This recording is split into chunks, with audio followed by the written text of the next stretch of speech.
તો મહારાષ્ટ્ર અને ગુજરાતની હદ પર મધ દરિયે કોસ્ટગાર્ડનું રેસ્ક્યુ ઓપરેશન કરવામાં આવ્યું છે। દહાણુના દરિયામાં માછીમારી કરી રહેલ એક બોટમાં અકસ્માતે એક ખલાસીને ઈજા થઈ હતી। ગંભીર ઈજાને કારણે તબિયત લથડતા કોસ્ટગાર્ડના જવાનો તેની મદદથી પહોંચ્યા હતા। કોસ્ટગાર્ડની ટીમ દ્વારા 10 કિલોમીટર દરિયામાં જઈને અને ઈજાગ્રસ્ત ખલાસીને બોટમાંથી દરિયા કિનારે લાવી દહાણુની હોસ્પિટલમાં સારવાર માટે દાખલ કરવામાં આવ્યો।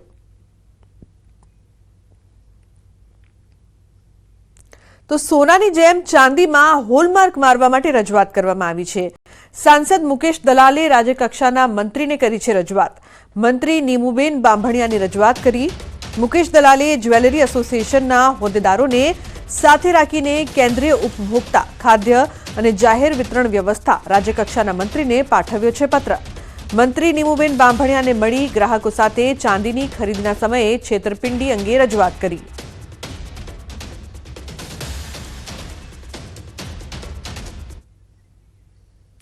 તો બાળકોના જીવનને ઉત્તમ આકાર આપવા સ્વર્ગસ્થ ધીરુભાઈ અંબાણીના જન્મદિવસ નિમિત્તે રિલાયન્સ ફાઉન્ડેશન દ્વારા કહાની કલા ખુશી શીર્ષક હેઠળ એક નવતર કાર્યક્રમ અમલમાં મુકાયો છે। આ અભિયાન દરમિયાન રિલાયન્સ ઇન્ડસ્ટ્રીના 400 જેટલા બાળપ્રેમી સ્વયંસેવકો શાળાએ જઈને સામાન્ય પરિસ્થિતિમાં જન્મીને પોતાના જીવનમાં નેત્રદીપક સિદ્ધિ હાંસલ કરનાર ઉદ્યોગપતિઓ જેવા કે ધીરુભાઈ અંબાણી, JRD ટાટા, નારાયણ મૂર્તિ, PB સિંધુ તેમજ સચિન તેંડુલકરના જીવન વિશે વાર્તા જેવી રસપ્રદ શૈલીમાં વાત કરી રહ્યા છે। આ સ્વયંસેવકોમાં રિફાઇનરીમાં અધિકારીઓ અને તેમના પત્ની, માતા પિતા સહિતના કુટુંબીજનો જોડાયા છે।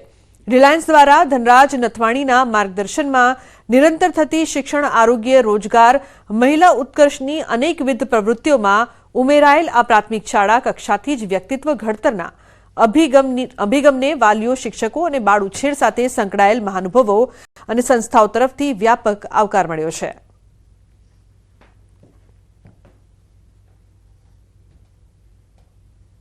તો બુલેટિનમાં હાલ બસ આટલું જ। તમામ મહત્વપૂર્ણ સમાચાર માટે આપ જોતા રહો ન્યૂઝ 18 ગુજરાતી। નમસ્કાર।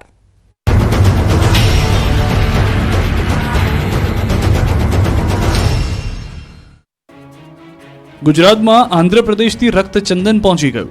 ગેરકાયદે ચોરી કરીને રક્તચંદનનો જથ્થો પાટણ પાસેના એક ગોડાઉનમાં સંતાડાયો। આંધ્રપ્રદેશની પોલીસ બાતમીના આધારે પાટણ પહોંચી। પાટણ પોલીસને સાથે રાખીને હાજીપુરના એક શ્રેય વિલાના ગોડાઉન નંબર 70માં કરોડોના રક્તચંદનના 150 ટુકડા પકડી પાડ્યા હતા।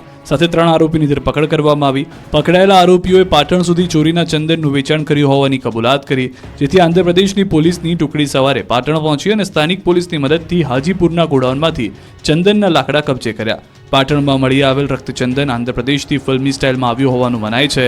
આશરે કરોડો રૂપિયાના લાલ ચંદન તસ્કરી ઝડપાઈ છે। વડોદરાવાસીઓ રોડ પર વાહન પાર્ક કરતા હોય તો સાચવજો। કારના કાચ તોડતી ગેંગથી સાવધાન રહેજો। વડોદરામાં તોફાની તત્વોએ રોડ પર જતા વાહનો અને પાર્ક કરેલા વાહનોના કાચ તોડતા તરખાટ મચ્યો છે। મારુતિધામ સોસાયટીમાં મોડી રાત્રે બાઇક પર આવેલા 2 અજાણ્યા શખ્સોએ ઘર પાસે પાર્ક કરેલ કારના કાચ તોડીને ફરાર થયા। જોકે આ સમગ્ર ઘટના સીસીટીવીમાં કેદ થઈ। કારના માલિક જિગ્નેશ પટેલે બાપોદ પોલીસ મથકમાં ફરિયાદ નોંધાવી। દ્રશ્યોમાં જોઈ શકાય છે કે આ શખ્સોના હાથમાં મોટા મોટા પથ્થર છે, જે વાહન નીકળે છે તેના પર પથ્થર ફેંકે છે। પોલીસે સીસીટીવીના આધારે તપાસ હાથ ધરી છે। અમદાવાદના જમાલપુરમાં ગેરકાયદે ખડકી દેવાયેલી બિલ્ડિંગને તોડી પાડવામાં આવી છે। શહેરના દાણાપીઠ વિસ્તારમાં મ્યુનિસિપલ કોર્પોરેશનની મુખ્ય ઓફિસની સામે જ 6 માળના ગેરકાયદે બાંધકામના 2 માળને મધ્ય ઝોનના એસ્ટેટ વિભાગ દ્વારા તોડવાની કામગીરી શરૂ કરવામાં આવી। 8 ફ્લેટ તોડી પડાશે। સલમાન એવન્યુ બિલ્ડિંગના 4 માળમાં લોકો રહે છે, જ્યારે 1 માળ હાલ ખાલી છે। ત્યારે AIMIMના 2 કોર્પોરેટર દ્વારા આસિસ્ટન્ટ મ્યુનિસિપલ કમિશનર મિલન શાહને ઘેરીને દબાણ રોકવાનો પ્રયાસ કરાયો। ઘટનાને પગલે SP, 2 PI અને 100થી વધુ પોલીસ જવાનો ચુસ્ત બંદોબસ્ત વચ્ચે હાલ ડિમોલિશન કાર્ય કરી રહ્યા છે। પુરાતત્વ વિભાગની ખોટી NOC મેળવીને 6 વર્ષ પહેલા સલમાન એવન્યુ બિલ્ડિંગના 2 માળ ઊભા કરી દેવામાં આવ્યા હતા।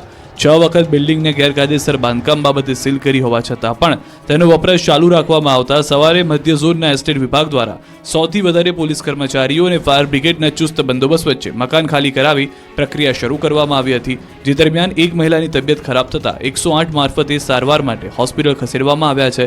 કામગીરી શરૂ કરવાની સાથે જમાલપુર વોર્ડના AIMIMના કોર્પોરેટર મુસ્તાક ખાદીવાલા અને જમાલપુર વિધાનસભા કોંગ્રેસના ધારાસભ્ય ઇમરાન ખેડાવાલા પણ સ્થળ પર ઉપસ્થિત રહ્યા હતા।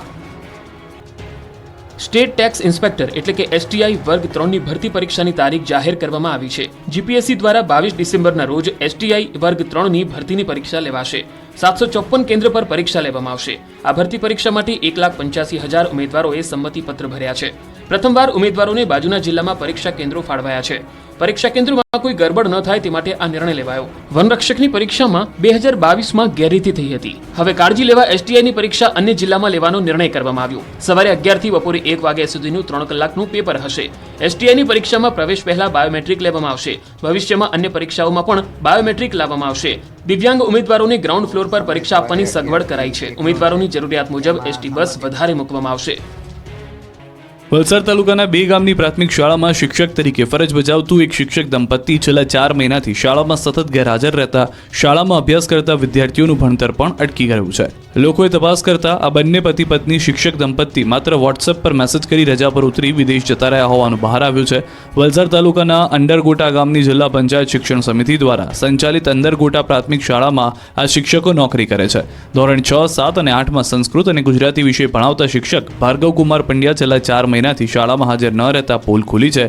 આ અંગે શિક્ષણ વિભાગને રજૂઆત કરતા બાજુના ગામ ઓજારપાળ ફળિયાની પ્રાથમિક શાળાની શિક્ષિકા દ્રષ્ટિ પંડ્યા પણ સતત 4 મહિનાથી ગેરહાજર હોવાનું બહાર આવ્યું હતું. બંને પતિ પત્ની છે જેઓ કોઈ પણ જાતની શિક્ષણ વિભાગને જાણ કર્યા વિના કે તેમની મંજૂરી વિના વિદેશ જતા રહ્યા હોવાનું બહાર આવ્યું છે.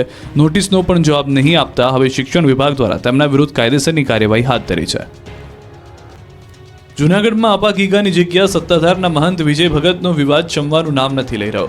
સત્તાધાર વિવાદમાં હવે મેંદરડાના ખાકીમઢીના મહંતની એન્ટ્રી થઈ. સુખરામદાસ બાપુ વિજય બાપુના સમર્થનમાં આવ્યા. સુખરામ બાપુએ વિજય બાપુ પરના આક્ષેપોને ફગાવ્યા. સાથે જ આવી પવિત્ર જગ્યાને કેટલાક લોકો બદનામ કરી રહ્યા હોવાનો દાવો કર્યો. સત્તાધારને બદનામ કરતા ખોટા નિવેદનો ન કરવાની બાપુએ ચેતવણી પણ આપી.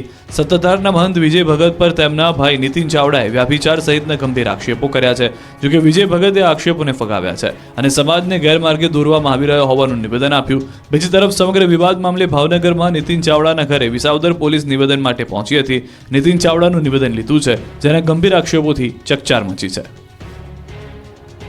એ અપેક્ષા છે કે એના બધા ગોરખ ધંધા બંધ કરી દે, ધાક ધમકા પણ બંધ કરી દે. એની દુઃખ તિરક મારી પાસે ઘણી બધી છે. એના જે કૌભાંડો મારી ભેગો 14 વર્ષ રહ્યો છે માણા, મેં એને જ ભણાવ્યો છે. એ પાયા વિહોણા આક્ષેપો છે, એકદમ પ્રલોભન અને એને કઈક લાલચ છે કઈ પણ એ સમય જતા અમે આપશું. સત્તાધારને જે લોકો બદનામ કરવાની કોશિશ કરી રહ્યા છે ને એ લોકોને અમે વિનંતી કરીએ છીએ કે તમે આસ્થાને સાથે ચેડા ના કરો. વડોદરાના રણોલી વિસ્તારમાંથી પોલીસે ગેસ રિફિલિંગ કૌભાંડનો પર્દાફાશ કરી 10 જણને ઝડપી પાડ્યા છે. રણોલી ખાતે ઇન્ડિયન ગેસ એજન્સીના ગોડાઉનની યાર્ડમાં ચાલતું હતું કૌભાંડ. શ્રીનાથજી ભારત ગેસ એજન્સીના સુપરવાઇઝર અને અન્ય કેટલાક લોકો કમર્શિયલ ગેસ સિલિન્ડરમાંથી પાઇપ વડે ગેસ કાઢી ખાલી બોટલો ભરતા. આ અંગેની ફરિયાદ મળતા SOGએ રેડ પાડી